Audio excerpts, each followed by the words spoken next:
Do you ever feel like you're drowning in information, constantly influenced by external pressures, and losing touch with your own inner voice? In a world increasingly shaped by AI, how do we stay true to ourselves, remain creative, and lead with genuine authority? That's what we're here to explore today. Welcome back to the Champion Mindset Collective podcast. I'm your host, Anthony Dahya. Great to have you here. If you're here, please subscribe and share this episode with your friends, family, or workmates. It's my mission to bring you conversations that will challenge your thinking, ignite your potential, and help you cultivate a champion mindset. Today's guest is Crestani, inner authority guide, writer, and speaker who helps people lead, create, and make decisions with clarity, self-trust, in an increasingly AI-driven world. With her background in speech pathology and business, Catherine blends with communication, behavior, mindset, conscious leadership.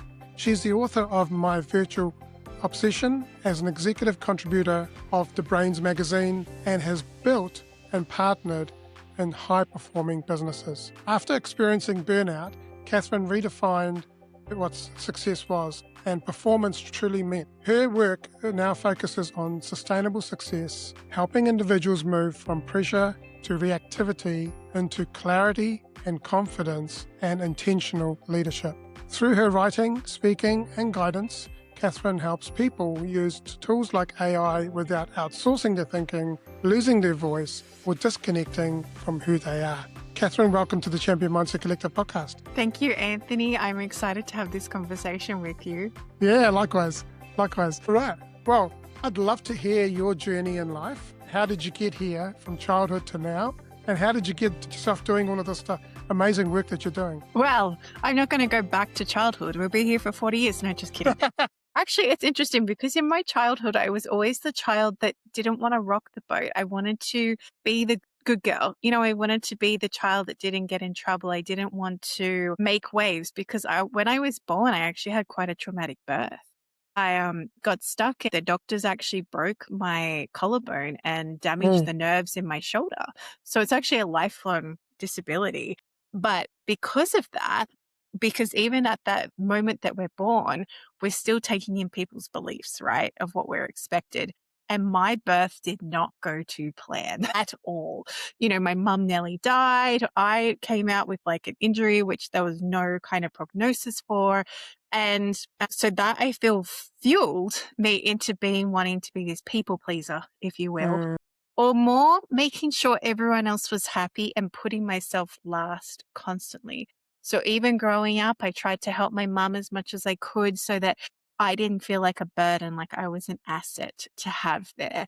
And it was only later in life when I reflected on that I realized how much pressure I actually put on myself. And I kind of stopped myself from having a childhood because I believed that I had to step up into this adult role really quickly when I didn't. There was no pressure from my parents to do that, but the pressure came from me. There was like the good girl academic, cash to get, full marks, all that sort of thing. That was me, a high achiever.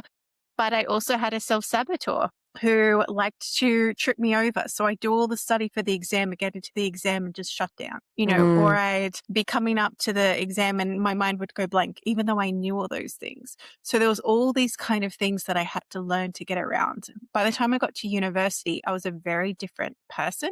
I was like, oh my goodness, I'm choosing what I get to study, instead of having to do your criteria to meet the exam marks kind of thing. And I knew I actually liked the culture of uni, which is if you don't do the work, you fail, essentially, right? So I enjoyed that and I thrived with that. And I just had this goal that I wanted to create my own business. But I'd met my first husband when I was about 17, I think I was, and we got married young. So we got married just after I finished. So I was starting work, building a house, had a husband. So on the outside, it looked like I was ticking all the boxes. Then I got offered to buy into the partnership that I was working for. And I was like, oh my goodness, how amazing is this? But my gut said, still have your own business. And I'm very grateful I listened because I did still have my own thing in the background happening.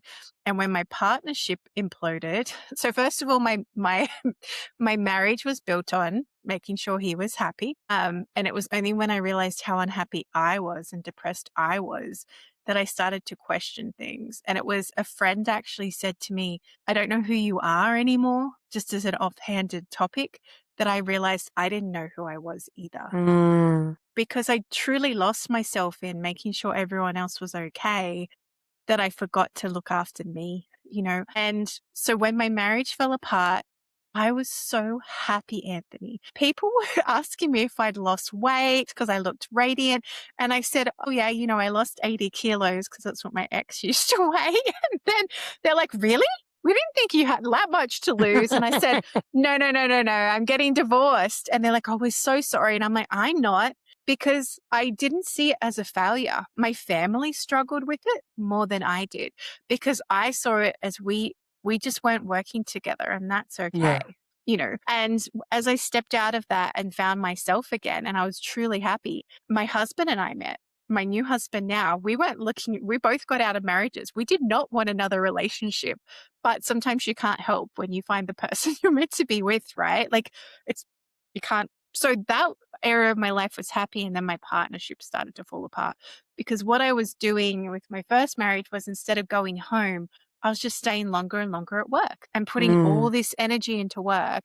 And suddenly I didn't want to be there all the time, putting out all the fires. And that is when it really shone the light into the fragility of the partnership that I had at the time. And so when that fell apart, I call that my nasty divorce. But when that fell apart, I was very grateful I'd already started my own company in the background. So from building that up, I built it in such a way that the culture always relied on me. And that is not a healthy way to build a business. I will tell you right now, because if I went away, everyone would call. There was no one else to call. If I wanted to have some downtime or have a day off, I would still have to end up going to the office. I used to say I worked 24/7 because even in my sleep, I would wake up and have to get through the to-do list, which if you do that to your system for long enough, you end up with the chronic stress, chronic like adrenal fatigue. You end up with insomnia, with burnout. All those things come to play because your nervous system can't operate on that high level all the time. The only reason I was okay was because I was seeing my naturopath every week. Like I would go and walk out with more supplements or walk out with more things, but I knew I couldn't keep sustaining that. But I also had this bigger feeling there was something more. No matter how good my life looked on paper, it wasn't fulfilling me because I wasn't able to step into what my soul was yearning. And there was this deeper calling. And really, it was through my naturopath that I met kind of my spiritual mentor. And she helped me unlock all my intuitive gifts and these deeper levels that I was searching for. And it felt like coming home. But part of that was there's this thing in a spiritual community called the dark night of the soul. But for anyone not in that, it's like your ego death.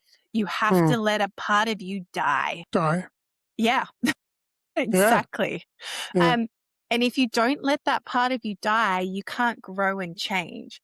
So my death was my company falling apart. And I feel to share this because I can't make up what happened. So in the space of a week, so by this point, I'd realized I need to start stepping back from my company. I need to focus on my health. I really wanted more time with my boys, like my husband and my son. I wasn't getting that. Like, what was the point? What was the point of having all this business and this income if I didn't get to do the things I was enjoying? So when I started to pull back, I feel my energy pulled out of the business at the same time. And what happened was in the space of 1 week, I had 3 staff resign. Wow. So and for various reasons, not even the same reasons. And I was not okay. I was on the floor in a ball, crying and rocking because I'm like, how am I going to replace 3 staff? I'm just going to have more work, all the, oh my goodness, what's going to happen? What's going to happen? So I eventually got up. My son and my husband were like, it's okay. You can get up. I'm like, I don't want to. I'm done. No, I got up. I'm here. So a month later, another 3 staff resigned in a week. And I still hadn't replaced the first 3. By this point, I was really angry, truly angry at the universe. And I went out and where I meditate in like the bush and I was yelling and screaming. I was so angry. And I accidentally took that anger out on an employee. And but I did own that and apologize for that. So she was actually impressed that I took accountability. So I was like, no, I needed to. It's okay. Anyway, And then a month later, another 3 staff resigned in a Oh my week. gosh. Anyway, so then by that point, but I went, you know what? Those people aren't meant to be in my life anymore. And I'm not meant to be running this company anymore. I am done. And that's what started the catalyst. And I was so done, Anthony, that I went, I'm either going to sell it or I'm just shutting the business when the lease is done. That's how done I was. Truly done. Fortunately, someone bought it. That was great. So, and I ended up working for him. So by this point, I'm still trying to figure out who I am, because when you created so much of your life around a certain identity, you have to start stripping off. So I just kept trying on different coats, right? I'm like, maybe I'll try medical intuition, which is where you help people feel like you feel into people's pain and you try and figure out where it comes from. And I did that and I'm like, no, I do not want to do that. No, thank you very much. I could do it, but I didn't want to. I'm like, oh, maybe I'm meant to be working with herbs. So I did a master's in herbology. No, not meant to be doing that. Thank you. But I like the knowledge. Appreciate that. So I went through these kind of rediscovery of what excited me and what I wanted to learn. And it was only through stripping back those layers. And eventually I got a coach. And I was like, amazing. I've invested in myself. I'm going to start unpacking this worth story. Because when I got paid from my company, my subconscious belief was that I wasn't worthy of it because I hadn't worked hard for the money that landed in my account. Didn't matter. I'd spent nearly 20 years building a business, and that didn't matter to my subconscious. And this is the thing. If you're someone that's been in this situation who's listening, I understand. I understand how confusing it is when you have money come in and all of a sudden you're pushing it away like you don't believe you're worthy of it. And that's what I had to unpack. So I spent 2 years unpacking it. I'm like, I want to know why I'm creating these circumstances in my life. And so it was through all that I started unpacking things. And I had completely rejected most technology stuff by this point. And so I was like, I don't want social media. I gotten off social media. I don't want to touch AI. I don't want to do any of this. And it was my coach went, how are you reaching people now? I'm like, oh, I'm going to events or talking to people. He goes, okay. And how many people do you reach maybe like in your time, like in an hour? I'm like, oh, maybe like 20, 30. He goes, what if you posted one thing on social media and it went viral and your message was heard by thousands or millions? And I went, and he goes, and that would take you 10 minutes max to do. I was like, all right, I need to go back on social media. So I did. I actually meditated on it and I called in the energy of social media. I know we're going a little bit woo here. But I actually had to make peace with social media. I had to make peace with it and come back on my terms because I still don't like it. I don't like Meta. That's a whole other podcast. But at the same time, I had to make peace with that is how I was going to meet people. And I did. And I started having posts, like there were hundreds of views for each post and some had thousands. I'm like, okay, I am starting to make a bigger impact. Thank you for the feedback. And then AI came along. And I was like, I'm not touching that. I'm like, no, not touching that. And then I learned how easy it could make my life. So in the midst of all this, I'd started a podcast, because I had to get my voice out there. And I started writing my book because I always wanted to write. I just kept squishing it down because you can't make money being a writer. And it doesn't matter that I'm excited about it, I'm passionate about it. No, you can't make money doing that. And then I was like, you know what? I'll start a Substack. So I started writing, on Substack and then the book. Then I had a dream and my book came to fruition. So I wrote my book doing 15 minutes a day, which is very cool. And then my friend edited it. And then I got to this point, I'm like, I know it needs another edit, but I feel like it needs a harsher edit. So I'm like, let's use AI to help refine this. Yeah. Let's use AI as a book marketer because, it's only as good as the prompts you put in. Yeah. And I did. And don't get me wrong, I had to fight it every time I did it. Yeah. I was like, this is amazing. Fix this bit. What happened here? Like it would go from like whole sentences that it was just editing or taking out the things that were just, because sometimes we like to prattle on, especially if you're writing a novel, you like to prattle on with details that don't matter. So it would take out chunks. I'm like, hey, you took out who this person is. No one's going to understand this. And they're like, oh, you're right. I'm sorry about that. And I'm like, oh, stop being polite. Just fix it. So it was through those interactions. And then I was journaling one day because someone gave me advice and said, put down what you're good at and what you're not good at. So I put down, I'm not good at SEOs, marketing, and socials. I just don't enjoy it. I don't like it. I'm not good at it. And then intuitively I got, just use chat. I'm like, what? So then I started using AI to put my SEOs in and do all the things that I didn't want to do, but it allowed me to have a bigger reach in the world. So the resistance I had initially allowed me to blow that open. So how it mirrored my work was a lot of the clients that come to me have Yeah. this resistance of building their dreams. Mm. And I learned through me to unpack all of that. So now I share that with others so that they can come back to themselves and see that there are easier ways to do things these days. Like Yeah. if I had these tools starting my business years ago, my goodness, things would have been so much quicker. Like when I bought into my partnership, I don't know when that was, they didn't even have an FPOS machine. Like I had to convince them, like, let's get FPOS. like just have something simple. I said, I'm still good with cash, but let's have an FPOS machine so those people who say they're going to the ATM and don't come back to pay us actually can pay us, just things like that, Yeah. and it's amazing how far and how much of a time saver it can be if you don't let it replace who you are at the core. Yeah, 100%. Thank you so much for sharing all of that. And there's quite a few similarities in there. I mean, I was never resistant to AI, but like my whole website ecosystem has been built using AI and on Lovable AI, and then I use ChatGPT to ideate it because it knows me so well. And an interesting thing is what you said about before about knowledge, about learning. Like SEO is something that I'm not good at either. But what I've actually done is actually built that into my ecosystem. And now when I create scripts, when I create the content, when I create the show notes, everything is written from the keywords and the perspective of who I am and what I do. And I've automated all of that stuff, right? Now, I remember like probably about 6 months ago or just over that, I was spending 8 hours. I mean, as a podcaster, how much time it takes, right? I was probably spending about 8 hours of my time editing, doing everything because I was doing it all myself. Now it takes me quarter of the time because I've systemized and automated everything. And the only thing really I have to do manually is even that in Riverside, we can edit just by using the words. The AI tools. I love the AI tools actually in Riverside.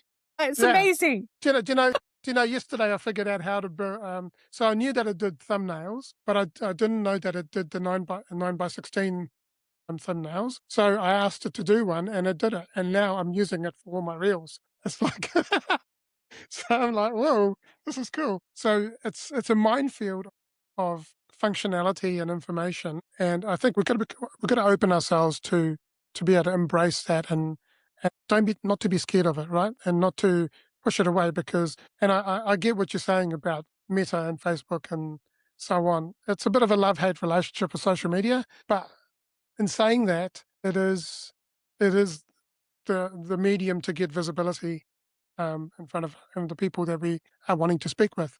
Yeah. And I guess it's that balance between, do you want your message to be heard by as many people as can hear it versus do I want to have that fight with my ego about, that sort of thing. And you can Yeah, still choose how you use it and choose how you show up. Like yeah. I don't participate in the Meta AI and I turn off a lot of the functions. I don't want it reading my chat and all those sorts of things in the background. I mean, But this is where you can still have some choices with that. I don't have it on my personal phone.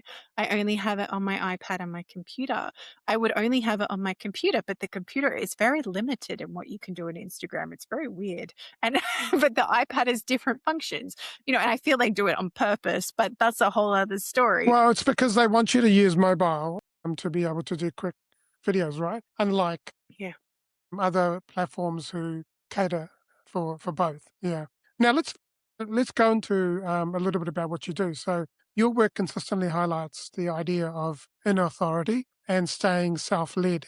And in your book, My Virtual Obsession, you dive into navigating the digital landscape. So how can creators specifically use AI as a tool without diluting their unique voice or outsourcing their core creative thinking. We're aiming for that high level aligned success that you talk about. Yeah. Well, I feel for me as a writer, I'll use it after I write the article. So I still put it together myself. I still write the article. I still put all my ideas in there. But because like we were talking about, like you mentioned before, Anthony, because you've trained your AI, and I know if anyone's tuning in going, what do they mean by training AI? The more you use it, the more it starts to reflect you, because AI is a reflection of what you put in it. So it will start to copy your words. It will start to copy your thing. You can put in prompts so it's not so kind to you. I did that and it was much better because I didn't want it placating me. I'm like, actually, no, I just want it to get to the core of what I need to fix. Well, And what, yeah. The interesting thing is my AI actually coaches me. So if I've got limiting beliefs, it actually coaches me and encourages me and says, okay, let's do this bit by bit by bit. I'm laughing because I put the prompt in for mine and it said, don't like give it to me straight kind of thing. Essentially, that was the summary of it. And I said, where am I failing with my book marketing? And it goes, you're too scared to put yourself out there, aren't you? And I'm like, I kind of am. And then it goes, and stop putting all your spiritual woo in there. Like it's a hard hitting book. Use it as it is. You don't have to soften it with the spiritual stuff. And I'm like, okay. Okay. Yesterday I said, look, I'm doing all these podcast interviews and so on, but I said I'm still not getting to that because what I want to do is get to the point where I'm doing either 2 to 3 to 4 times a week, putting video out there onto LinkedIn and Facebook. And I said, what's holding me back? And he says, I get what you're saying. I get you. He says, let's start in small steps. And it actually coached me, and then it basically gave me the next 30 days worth of content. That's what I did. Now, the thing is that content isn't just random stuff because it knows about my business. It knows about the podcast. It knows about the products that I'm building. So it's basically puts it in a structure that you can follow. Yeah. And I found the same thing too, Anthony, when I started to ask for a marketing plan, but I still push back. I'm like, no, I don't like that word. I want this word instead. Oh, yes, that is definitely more aligned with where you're heading. Oh, yes, that word can be misconstrued. So there's still that kind of discussion there. But this is where you keep your voice in it. You don't have to blindly accept what it gives you. Like if you don't agree with it, push back. I have fights with my AI all the time.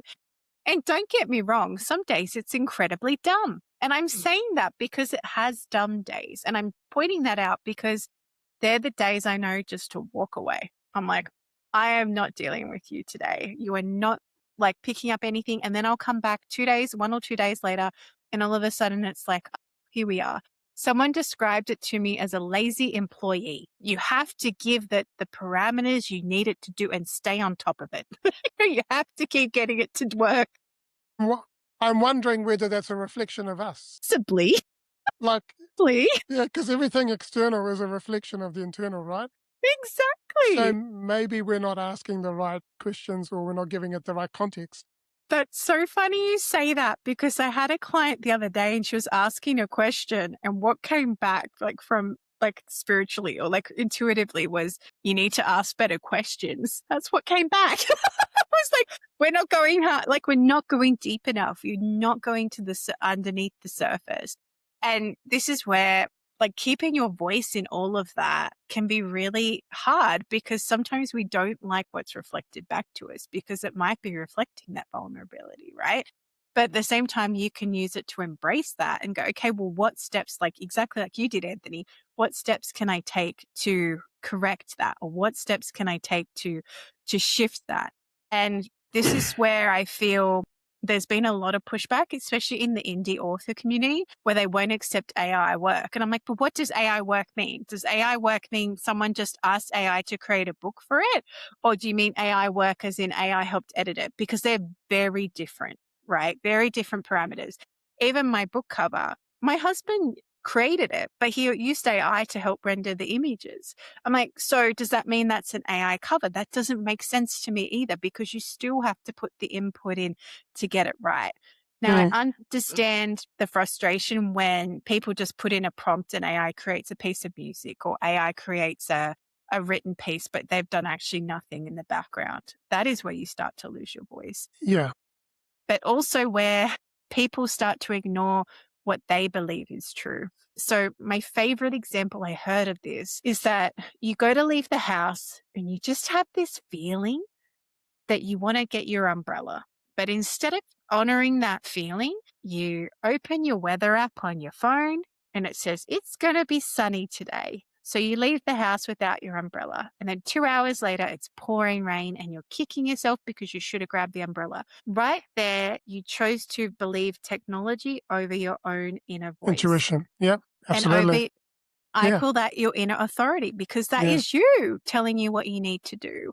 And this is kind of the risk. And even the clients I've been working with, they'll be like, I went on to chat, or I went on to Claude or whatever, and I asked them what this meant. I said, well, what does it mean to you? Did you check in first? There's a difference between asking for validation and extra information versus replacing your voice in the first place.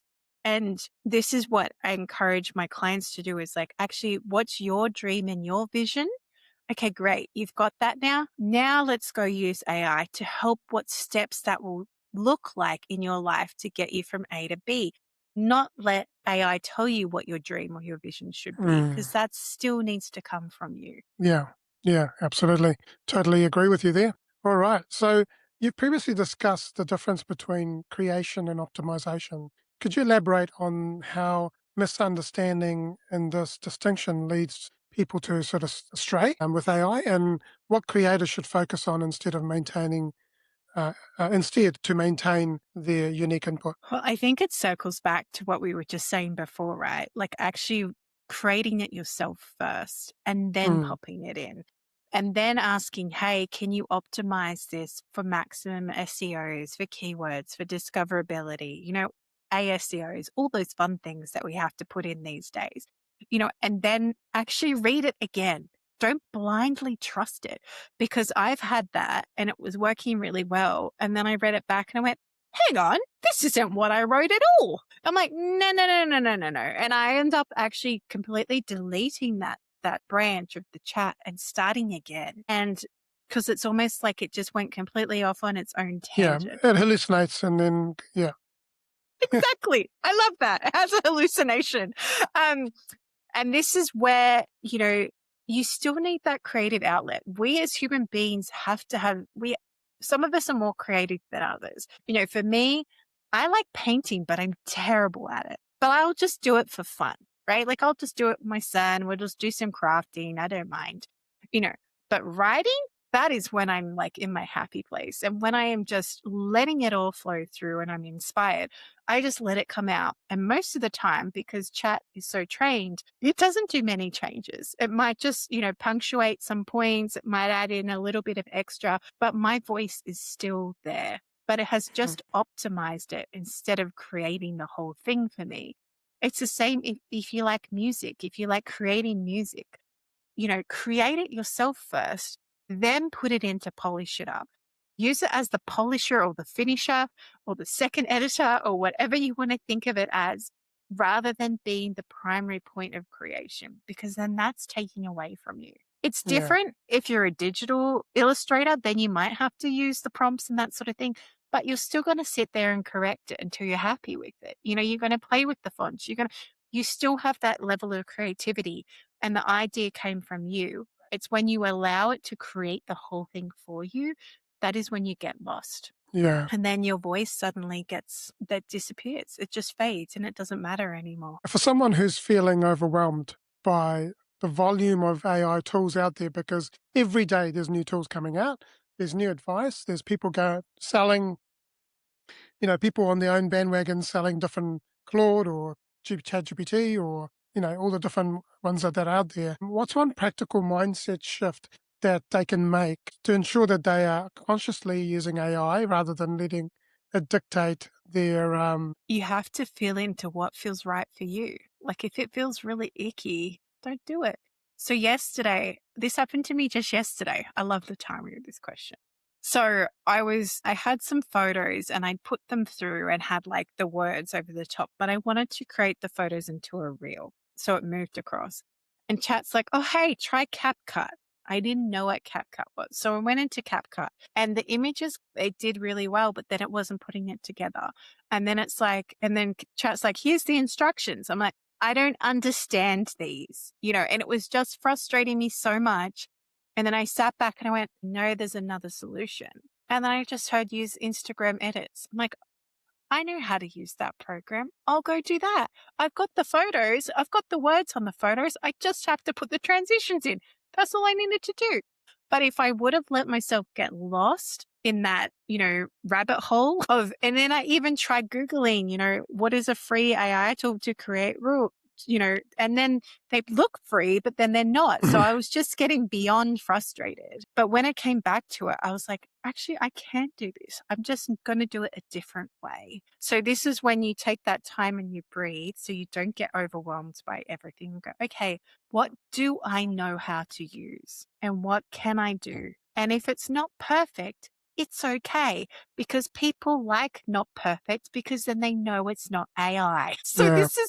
this is kind of the thing too, like for my son and I, sometimes we do this thing where we look on Instagram for something funny. So we'll go find a funny rule sometimes the algorithm's really good and we'll just be in stitches laughing. And other times it's completely off. But we sit there and I'm like, do you think that's AI? Because I think it's AI, Mum. It's too perfect. I'm like, I agree. It's too perfect. So, sometimes it's those imperfections and that keeping the human in it as well that can really lead you to allowing you to not be overwhelmed. And even if everything you hear us talking about, it's like, oh my goodness, SEOs and ASEOs and keywords and all that things feels too much, just break it down. Go back. Okay, what do I want to share? How am I doing that right now? And how do I feel I can enhance it?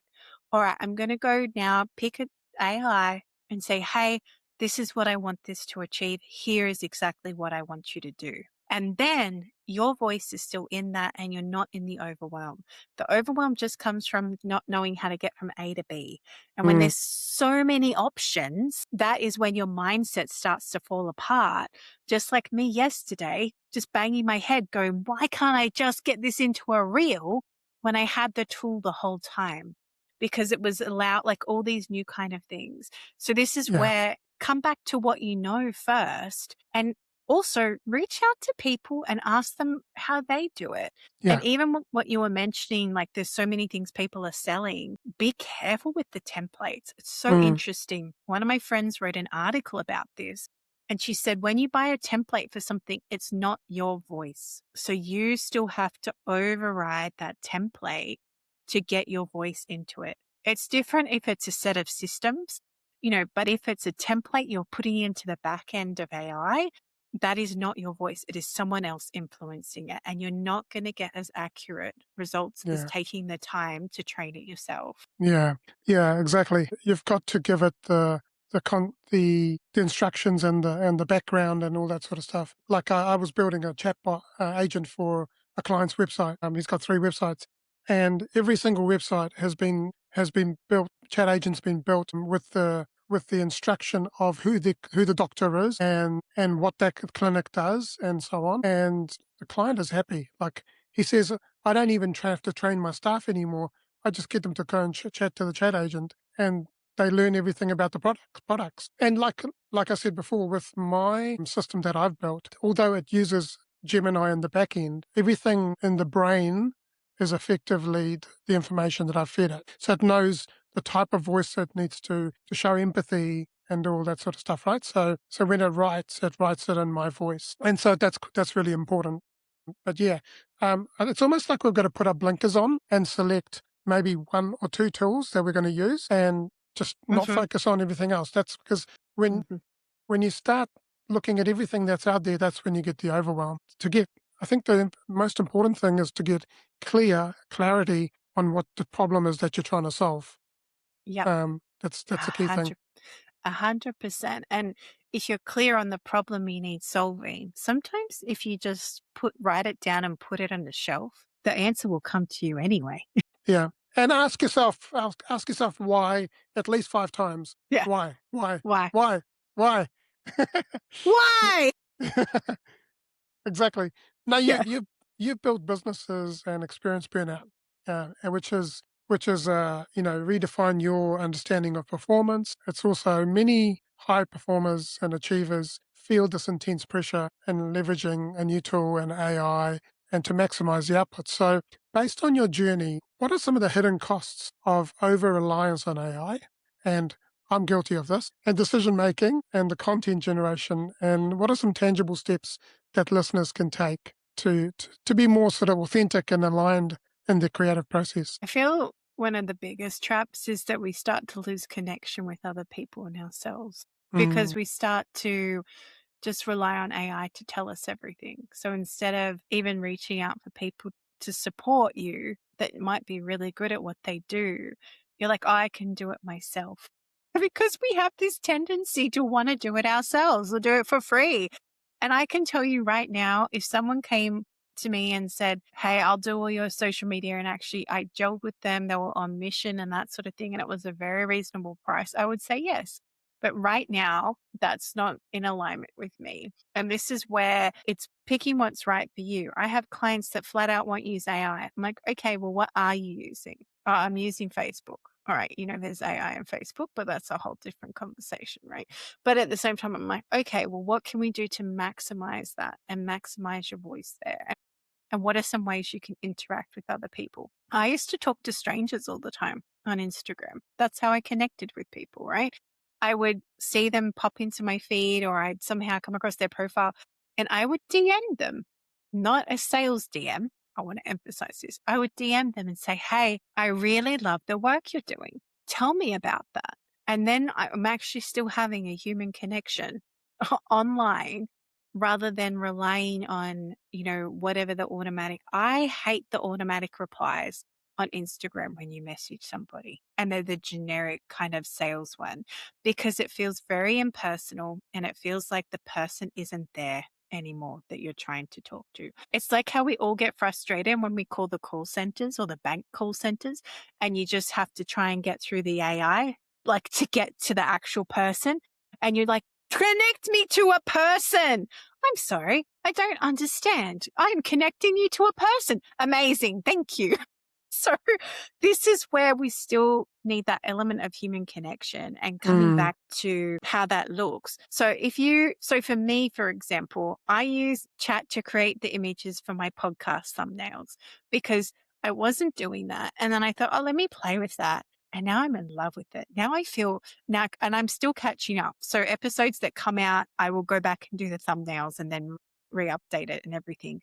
But the point of doing that is through that, I would actually see like who I was get lost. Like chat would try and make me look like this baby doll or give me a really long chin.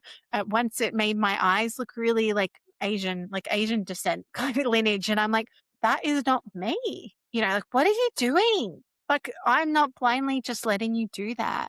Let me fix that. And sometimes it can feel overwhelming and you want to bang your head. That is when it's okay to walk away and mm, giving yourself permission to do that. The yeah. other thing I found really powerful was giving yourself a time limit. So I'm just going to keep going until I do this because some days it is frustrating and it's not working for you and that's okay. Just give yourself a time limit. For me, it used to be 20 minutes max on Instagram and I was off. Mm, Now it's like an hour max mm, playing with chat, getting everything I need to get done, and then I'm off. Because otherwise I get sucked in and I get frustrated and angry and I don't like it. So putting in those little parameters for yourself can be a really powerful way to help you stay connected to you and then connected to others, and it might be, today I'm actually just going to film a reel, and I'm going to get maybe chat to write the script, like write the caption for it because it'll save me time, but at the same time, I want to speak from my heart today. And how does that look? mm, How does that look when I just want to share a message? And trusting if you feel pulled to do that rather than I've got my 30-day marketing plan. This is what chat's telling me I need to do today. And I'll say, no, this is what I'm doing today. Okay, I think that's a good idea. Let's do that. Great. Thank you, chat. Thank you for Yeah. being an agreeable employee. So at the same time, you can still push back. And the other aspect of that is don't let chat replace a conversation with your other half. I work a lot with people in relationships, not just with themselves, but with other people. Don't go to chat. And if you've met someone amazing and they're ticking all your boxes, they make you feel great, don't go in a chat and say, are we compatible based on our astrology charts? And then if you get a no, ending the relationship. Or the Mm, other one is that I heard the other day was asking chat what to say to your partner in a text. Just actually have a conversation with them. mm, Yes, it's different if you're saying, hey, how do I work through this situation? What are some ideas and strategies that I can apply to have a communication, like to open communication? But when you're letting AI write those intimate messages and things like that, that is when you've lost connection with those yeah. around you and with you. Yeah, absolutely. Yeah, you want to sound authentic and yeah, you want to connect. I think a human connection is important, and yeah, that's given me a bit of a kick up the backside as well. Take it as a sign. As a sign, yeah. Well, no, I think yeah, I think it's important, and it leads me on to my next question: is it is important to be conscious about these things. So, how does your concept of conscious leadership apply to the ethical, responsible use of AI and in a way that it respects both the creators and the voice, but also the impact of the content that is produced? Don't lie. Don't let Mm, it become something that you're not. This is why it's important to use your critical thinking that God gave us. mm, Use your critical thinking and your own discernment.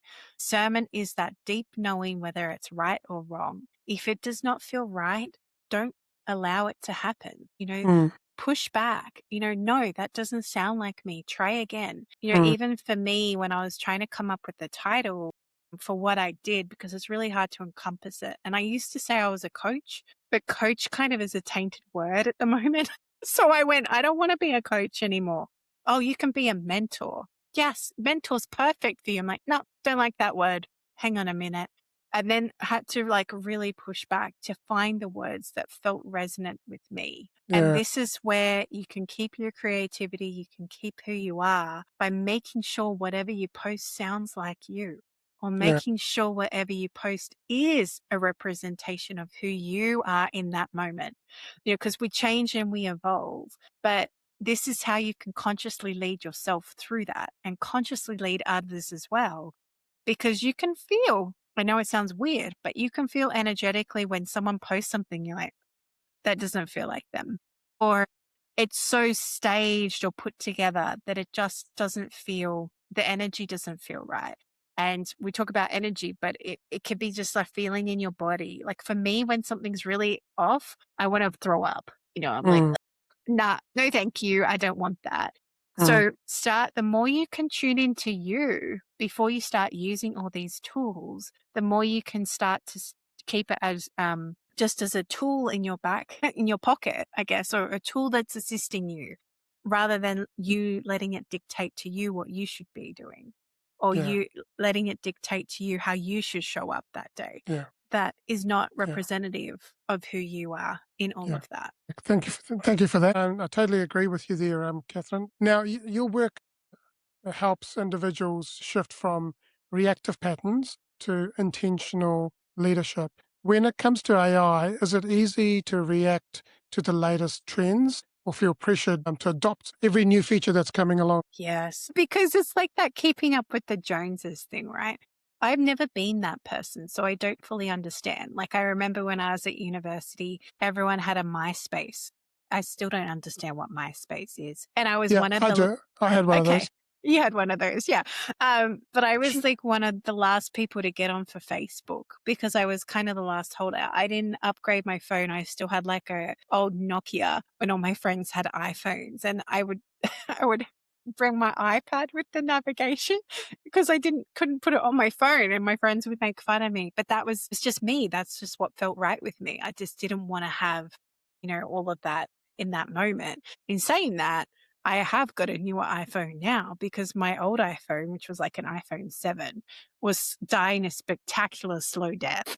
And I was like, actually, this is impacting me at being able to collect payments from people and working and all these sorts of things. Whereas my new phone, like I can put my FPOS machine on it and people just tap their card to my phone.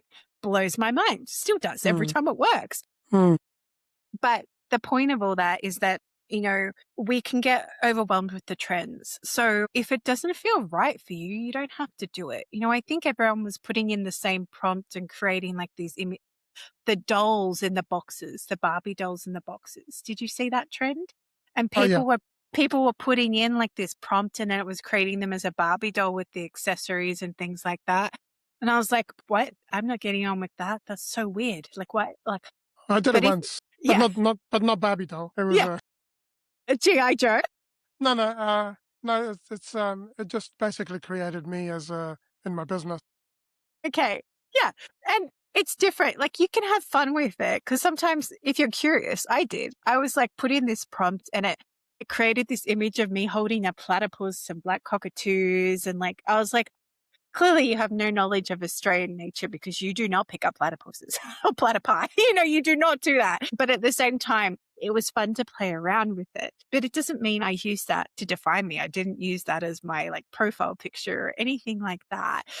But at the same time, what feels resonant and what doesn't, and there's so many coming out. So people are like, oh, I'm using Claude. I'm using Perplexity. I'm like, well, I've used those and this is what I found. I said, but I have put most of my input into chat. And it was actually interesting timing because when I finished working with my coach, my chat wiped itself, everything. So I was trialing like the business one and I wanted to downgrade because I'm like, well, I don't have like all these people to sign in. I just want to use the personal one with the upgrade or whatever. And when I did that, it wiped everything. And I went, oh, let's start from scratch. There's clearly a reason we had to do that. Because you've got to, in the settings, you've got to set it to memory. It's okay. Yeah. It's okay. It was meant to be reset, Anthony, because that wasn't who I was anymore in that moment. I had shifted and I had to. Shifted. Yeah, exactly. And I had to shift out of that.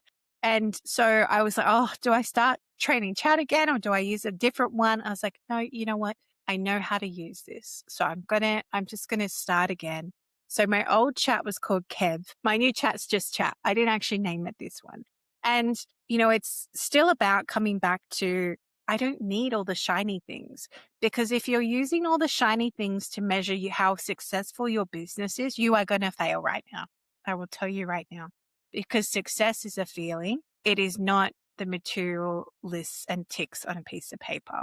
So, if you haven't found that feeling of what success means to you. So for me, success is when I'm at peace. Like I feel so at peace. There can be chaos happening around me. And I'm like, it's okay. I'm at peace. I know I'm on my right path. I'm being successful in what I do and sharing my message.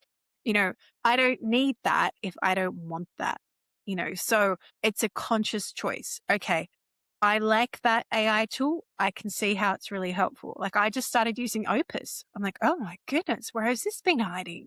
Like things like that. So if anyone doesn't know what Opus is, you can put like a YouTube link in of like say my podcast, for example, and it will pull a really good clip with your parameters put in and it will actually rank it on discoverability too. Is Opus part of another tool or is it a separate tool? It's a separate tool. But there we go. But I don't use it all the time because I'm like, I only use it for those episodes where I'm like, I truly don't know which thing to pick here. Like, or, it's just like, I don't know. I'm tired. Help me find something. But you use Riverside, right? I do use Riverside. And Riverside has all the reels in it. It does. Sometimes I don't like them. Fair enough. So this is where you come back to discernment, right, Anthony? And you're like, do I like what they've chosen? Yes or no? No? Okay, great. I'm not going to use it. I'm going to create my own.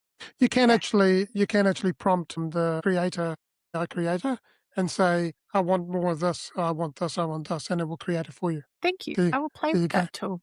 Thank you. Appreciate that. I just did that before. Substack does it too. Substack does it in the background as well. They create clips for you as well. So it's really, when you start to unpack these tools, you'll actually realize you have more than what you do. But if you have, sorry, go.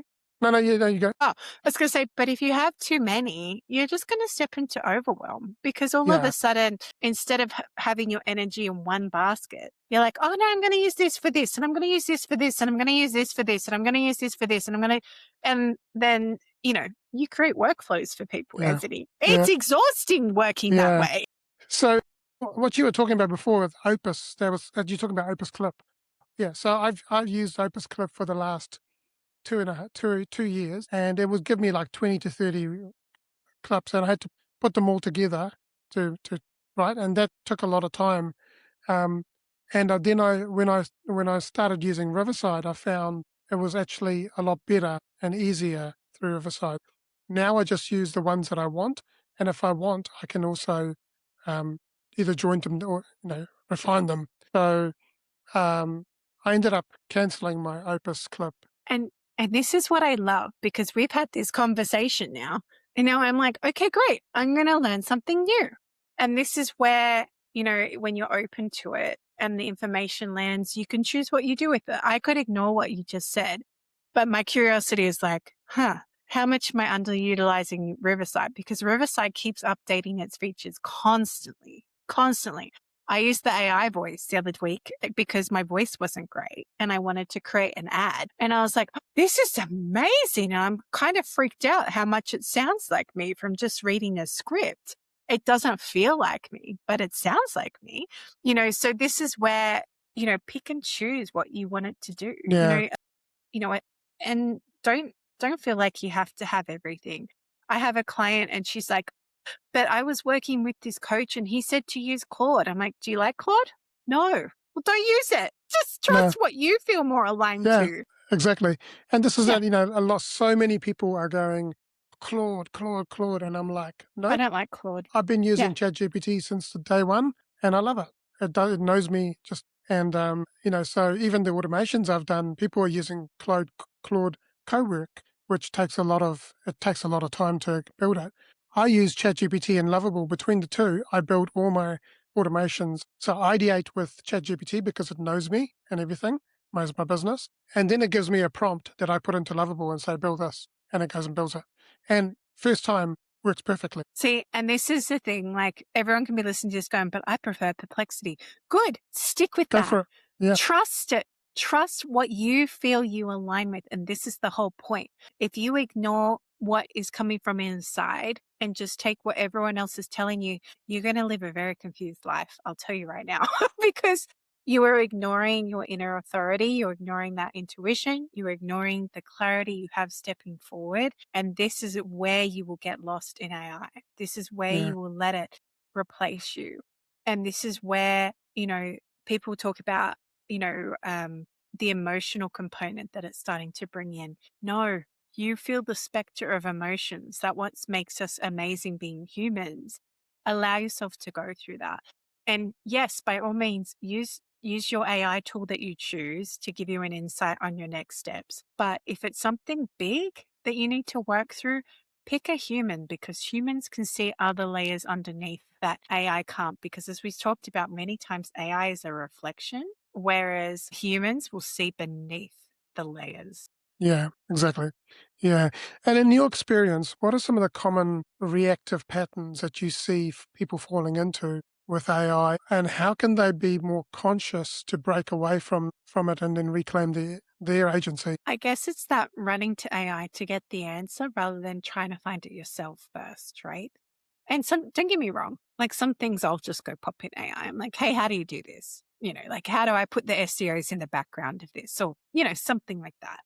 But when it comes to relationships, your career, even your business, try and tap in for yourself first, and it was interesting because I was having this conversation with AI about the different types of soul relationships, right? So like we've heard twin flames and soulmate. And anyway, so I said, can you actually define these for me? And then it came back with this thing called a karmic relationship. And it's like, do you want me to explain this? I said, this is my understanding of a karmic relationship. And it wrote back, actually, you're more perceptive than most people. Most people wouldn't even understand those hidden layers Mm, because I came from within me rather than me letting chat in this case tell me what it meant.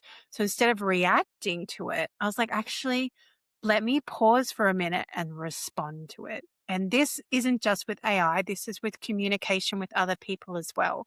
We naturally want to react. And when we react, we often say things we regret. We say things out of anger, or we say things because we want to win or we want to hurt them. We want to be on top. Yeah. We want to come out on top. That is not a good way to build a relationship with anything or anyone. No. It doesn't matter if it's AI or a person. It doesn't Yeah. matter. And this is in terms of being reactive. You want to just come back and go, okay, let me pause for a minute. Let me sit with that information that I was given. And does it feel right? Does it seem right? And if it doesn't, maybe ask the question a different way, or ask your 5 whys, right? Or go deeper that way. And then you're not creating a reactive environment. You're actually using it as a tool to go deeper. And then also you can go, all right, thank you for that surface level answer. Who should I go to support me to go deeper than that? Especially with mental health, especially with physical ailments, especially with, if you need to talk out a relationship, trust the human side of things as well. We still need that human element. So instead of doing that reaction to the AI, like pause, think about it and go, okay, maybe I need to talk to someone, or maybe I'm going to ask the question differently. Yeah, absolutely. Yeah, agree with you. Absolutely. Now, you talk about your avatar being done outsourcing their thinking. For someone who's at that point where they're, be unsure how to start leading themselves with AI, what is the very first step that they should take to cultivate that inner authority? It depends how harsh you want to go. Honestly, see if you can spend a day without your phone. That's hard. Can you? Yes, it is, because we've created this dependence on it, Yeah. right? So see if you can spend the day without your phone. Step 1. Step 2, can you look at yourself in the mirror and actually see you for you? Are you actually able to start to talk to yourself and have those inner dialogues to go deeper within you? As you pointed out earlier, Anthony, what happens inside you is a reflection of what's happening outside you. So if your business isn't working, it might not be because you've done all the SEOs and everything. It might be because something inside of you is making it not work. And the energy of your business is a reflection of you. And I know this personally. So at the start of the year, I journal a lot. So that's how I come back to me. And I don't do it through AI. I just trust what questions I have and I write it down and see what comes up. So I wrote down at the start of the year, why don't I have any clients? And I wrote back to myself, because I don't want any. And I went, oh, okay, I don't want any. Why don't I want any? You're tired. You need a break. You need to reset. You need to focus on your book. There were so many reasons. And then about 2 weeks ago, I went, you know what? I'm ready to see clients again. And as soon as I made that decision, I had nonstop clients coming through. And this is because I was creating the outside reality from inside me. And I just needed that break just to focus on my book, to get a few things sorted, to get my ducks in a row, if you will. And then I could show up better for people. And if I would have asked AI those questions, it wouldn't have known any of that, because it doesn't understand what's going on that deeper level within me. So your own soul, your inner authority, your intuition, whatever you want to call it, inner wisdom, knows you better than anything outside can. So if you're seeing all these things happening on the outside of you, instead of saying, why is this happening to me? Why is this happening for me? Yeah. Everything's happening for you. And your body, your internal compass is telling you what you need at the time. So you've got to listen and connect. And if we're not, then like AI is not going to be able to tell us how we are internally, right? So everything you desire is inside of you. All right. So how can creators establish a robust internal framework or bridges between mindset and performance to critically evaluate AI-generated content, insights, and so on? That's a tough question. So I feel the first component of that is make sure you have good habits for yourself in the first place to create. Because if you don't have habits to create, then you're just going to get lost in the AI minefield of what comes back to you. So like I said, I wrote my book doing 15 minutes a day. Is that what you want to honor to your crafts? Do you want to And if he's telling me I don't have time, I hear people saying that. But like, you can create time. Time is a figment of what we put in this space, right? You can stretch time. There's all these things. And if you don't get up 15 minutes earlier, there's your extra 15 minutes for the day, And as a mum that's been sleep deprived and you're like, oh, no, like you trust me, it truly works getting up in that quiet hours before your child wakes up, because you don't have to worry. It's like, you don't have to worry they're going to come and ask for food. You can just knock it out and get it done. And also to allow yourself to play before you tap into the AI. What do I want to create? What do I want to bring into it? And then when you get into that AI component, it's like, okay, what do I actually want it to do? You can write it down. You can have a clear idea. You can ask it for the steps, because sometimes if we don't know, it's nice to have the steps there. Okay, great. I've got that aspect now. How am I going to create that and create like little habits around that? And, Atomic Habits, the 5 a.m. Club, they're all great books because they talk about this and they unpack how important it is to create habits in our life, but good habits that we choose. And that's the same with AI. It comes down to, what are you choosing to let it do for you? And if you're a creator and someone that's making things, you want to try and get yourself doing the actual video reels, or you want to try and get yourself actually the photos of you, because I can guarantee you they always distort your image no matter what. Yeah. There's always some weird little thing that they've changed. Like, I don't mind if they make my skin look smoother or make me look younger. I don't mind those ones. But when they give me like a bigger chin or make me look like a baby doll, I'm like, oh God, that's not me at all. Yeah. And no matter how many prompts you put in, they're not going to fix it. You have to start again. So this is where having those parameters for yourself and checking in. Hey, have I been on AI too much today? Do I need to have a break from technology? Do I need to go spend a day walking in the bush? Whatever that looks like for you, how can you disconnect and have that space where you're not constantly going back to technology and creating this almost like addiction where you have to always be checking in with it or doing something? We're not designed to do all the time. We still need to rest and reset. And we have this perspective in society at the moment with this hustle culture, or we have to push, do. And that is not good for your mindset. That is not good for your business. And it's not good for you. I know. I lived through it. I will tell you right now, having your body go numb because you pushed yourself so hard is scary as, but, when you start to be more in flow and you actually in alignment with what you're meant to be doing, you don't have to push. You're like, okay, I don't feel like doing a post today, so don't do it. It's okay. It's not going to kill your algorithm. I promise you. Now, if you have a week off, I can't promise you it's not going to hurt you.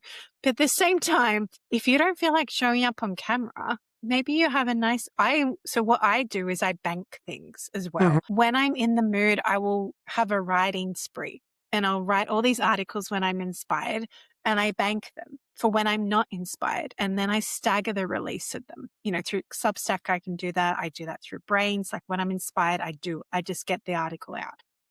And then the same with like pictures. I'll take pictures when I'm having a good hair day. I'll take a few different photos so then I can use them to make my socials later on. Or I'll film some B-roll, just doing a generic walk or something. But the point is, you have that there for when you're having the good days. So when you're having the bad days and you just don't want to show up, the stuff is there ready for you. And this is why the beauty of automations or having those little plans or having AI to back up. Hey, here's my photo.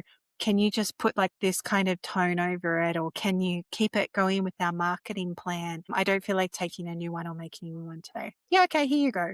And it's taking that stress off. So you still got that creative element there. It's still you. It's still you.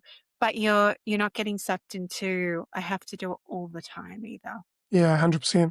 Yeah. Consistency is important.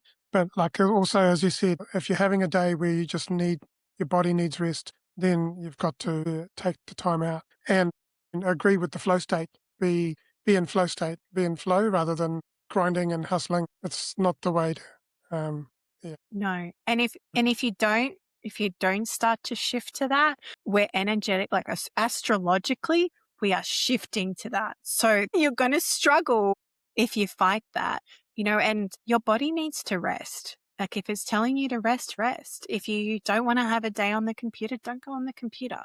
It's different if you have lots of commitments, but what can you do in between to break that up? Can you go Yeah. for a walk? Can you go read a book? Can Read you a book. do something? Yeah. And break that up so you doesn't feel as much of a tax as it normally would. Yeah. Like, for example, today I had 7:15 a.m., 7 o'clock a.m. Podcast, which went for an hour and 50 minutes. And then straight after that, I had a discovery call, which went for an hour. It was supposed to be 20 minutes, but I actually ended up talking for an hour and a half. And then, so I just took time out to read my book because I was like, I just need to chill for a bit because I knew that this interview was coming up and, I wanted to just relax. So it's important to do that or go for a walk, go into nature. And yeah, nature's great for coming up with ideas and yeah, just thinking things through. And grounding. So if Ground. anyone's not sure what grounding is, just look it up. There's so much research now. It actually helps with inflammation. It helps reset your nervous system. It helps actually just reset you. Don't underestimate the power of hugging a tree. I know that sounds so funny, but it's actually incredibly powerful. Yeah, yeah. I go for a walk, and there's a little bush area that I go through, and it's my favorite part because I'm like, there's no cars, it's off the road, and I'm in this bush, and it's just amazing. Got trees around me, got the river, and it's beautiful. So, yeah. Alrighty, so you guide people to strengthen decision making and operate with authority in a world where AI can offer data driven insights and even predict outcomes. What is the role of intuition and personal wisdom in making those high level decisions, especially when those decisions involve integrating AI into the core business and creative strategy? I have reinvented myself so many times that it's funny because AI almost struggles to keep up, right? Because sometimes, and especially, I was just reading my astrology and human design today. But the funniest thing was that's actually one of my gifts is I can pivot really quickly. And it doesn't always make sense to everyone else outside of you. It might not even make sense to AI. But something in you is saying, I need to do this. This Mm, feels like this is what my next step is. And this is where you have to learn to have the courage to listen to yourself despite all that external pushback. AI is external pushback. It is still noise. It's like when your partner tells you something, even though you're thinking something else, or, your family's dictating society or culture. It doesn't matter. AI is like that. It's outside of you. It can't feel what you're feeling. It doesn't know where your heart's pulling you to. And we have this wisdom that is embedded in our DNA, like from the moment we are born, the moment we are created even. And it does not know how to read that. So really finding yourself in that and having the courage to make a decision, even when you have the pushback, whether it's from AI or technology or other people, I promise it will pay off, even if mm, it doesn't make sense to anybody else at that time. yeah, yeah. And when a client comes to you, and they're unsure about like a major decision in their life or their business, how do you help them navigate through, back into the inner knowing? Sometimes we have to calm the nervous system. So sometimes we have to get them out of that fight, flight, or freeze state. Mm, And so it might be we do exercises to shift them back into their body. Sometimes we have to talk it out and do some NLP, some reprogramming of beliefs and see where those beliefs are coming from. And sometimes we have to dare to dream. And I know that sounds so cliche, but when we've been in a situation for so long, sometimes it's hard to see another version or another dream or another vision. And it's sometimes they find it really hard to let go of what was rather than what is. So my favorite example, but the best example is when we marry someone on our wedding day, we don't imagine the marriage falling apart and you having to get a divorce, right? mm, When you marry someone, you have this vision and this dream of the future together. You might have kids, you might have a house, you might be growing old together. And when that doesn't happen, sometimes it's really hard to let that go and come back to our inner wisdom. And then the other part is unpacking the limits that we put on ourselves. because our minds can tell us that we can't do that. And I often just say, why not? Why not? Why can't we do that? Someone will come to me, it's like, oh, I had this idea to start a jewelry business. And I said, why not? I don't know why not. Okay, we'll do it. Go ahead. See what happens. If you don't try, you don't know. And if you don't, someone described it as me, if you don't put the coat on and give it a good go, you don't necessarily know what it will feel like stepping out the other side. So, Mm. and sometimes there can be weird like family ties. So if we're going to go in the spiritual woo sense, there can be ancestral programming that's coming through from our grandparents, like 4 generations removed, or it could be there's something that happened to us when we were a child that's stopping us from stepping into that. Or it could just be we're in the completely wrong career. I have met people that are in the complete wrong career, and I'm like, what do you want to be doing? I want to be doing this. I said, so why are you doing that? Well, I don't know, because this is what I've gotten used to. This is what I'm comfortable with. And often people can feel vulnerable and scared stepping into the unknown because we don't know what's coming. But that step, being able to say, actually, I'm going to have the courage and step into the unknown and try the new, is where you'll find the most peace than staying in the old where it seems comfortable and easier. Yeah, 100%. Yeah, absolutely. Yeah. Now, last question before we go into the quickfire questions. So, for leaders who are responsible for guiding their team through AI adoption, this is quite an important thing for leaders, I guess. So, what's crucial for them to embody in terms of their internal alignment and clarity to prevent their teams from getting overwhelmed and kind of disempowered by technology? I feel you still need to keep the human aspect of it. Like, still have team meetings, still share your ideas, Mm, still, ask for feedback. Hey, what systems are working? What aren't? Can you, I want to hear from you as a team, what you feel is in alignment and what's not. And this mm, is how you're going to keep the human in businesses. This is how you're going to keep the human aspect alive and that connection, because if everyone's just talking through computers, you start to, and through putting it through AI systems or integrations or whatever it might be, you start to lose that. And people still want that connection. We are wired to be social beings. yeah, We don't do well alone. We can have moments where we want to be a hermit. I know I do, but at the same time, as a leader, it's important to still hear and allow your team to have a voice, allow each member to feel valued, and allow each person to contribute. And by doing that, your systems might end up working even better because you're getting that real life human feedback rather than just what data analysis is telling you. And this is where we can, as leaders, we can keep leading our teams despite having all the AI integrations or having more and more systems become automated, because it's still allowing everyone to share their voice, share their thoughts, and actually give value to them. Because as human beings, we are each unique and we mm, each are here for a reason. So yeah. treat people that way too. Yeah, yeah, it's important to have that human touch and having people actually still like a community, right? And I was listening to this video about Steve Jobs and how at Apple they basically split Apple up into little companies, and they would come together and they would actually talk about you know the challenges they were having and so on. So I think it's so important that we still connect on a human level, and then let the technology do the repetitive things that we don't want to do. But I think the most critical thing is the critical thinking and Mm-hmm. the creativeness of who we are as humans that can never be outsourced to AI, because we've got 100%. to keep the human in the loop all the whole time. 100%. And when Yeah, we lose sight of that, that is when it becomes dangerous. That is where yeah, we forget that we actually do have critical thinking, that we have discernment, that we actually have creative ideas. And we don't need AI to tell us what ideas we're having. yeah, we can have the idea and ask AI, hey, how would I do this? That's yeah, great. yeah, Yeah. yeah. Yeah.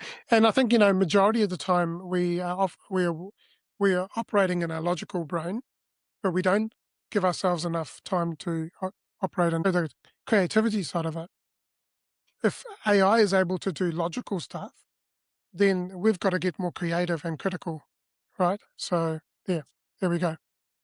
All right, now, Catherine, if people have been watching this episode and they have resonated with what you've said, and they would love to connect with you. And you're going to get a page on the website I know I saw them. They're with all very the cool. information.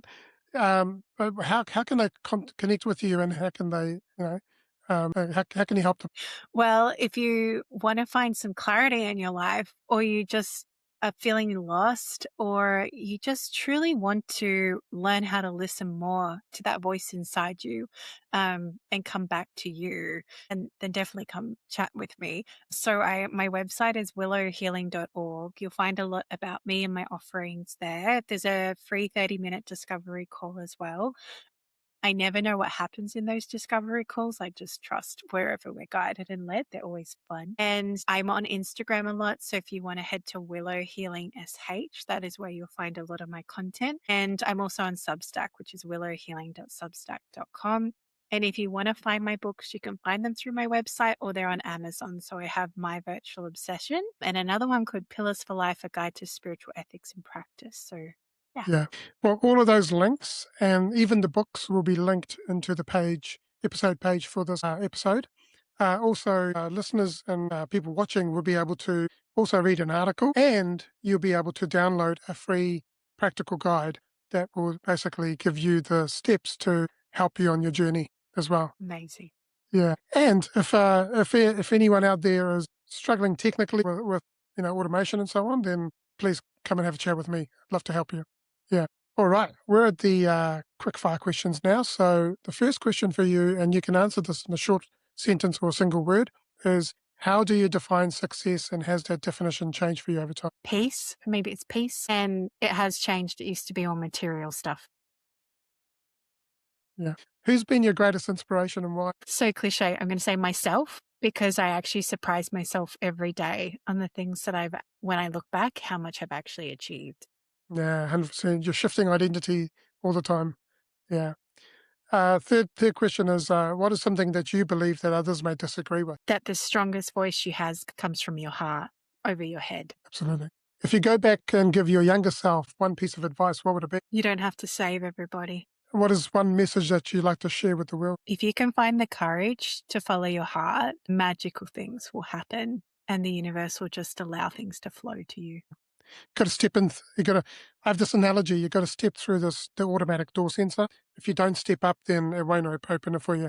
What does it mean to you to be a champion and have a champion mindset? For me to be a champion, it's actually cheering for myself, because I had to go through so much self-worth and everything. It's like, I actually know I believe in myself and I don't need anyone else to tell me what my worth is. And that is part of the champion mindset as well. Awesome. Thank you, Catherine, for this amazing, incredible, insightful conversation. And you've helped us understand how to engage with AI in a way that truly empowers us rather than detracting us from the unique essence of who we are. That the clear, conscious leadership, self-trust, staying deeply connected with ourselves, but also others, and having that inner authority is vital. So for listeners, if you've been listening to this or watching this episode and you're ready to dive deeper into Catherine's work, explore her books, connect with her guidance, you can find all of the links in the show notes, but also on the episode page. They'll be on the Champion Mindset Collective podcast episode website. And Catherine, thank you for sharing your wisdom with us. And it's been great. And until next time, keep cultivating a champion mindset. Lastly, I just want to say you are loved, you are worthy, champion your life, champion your greatness, and have an amazing day.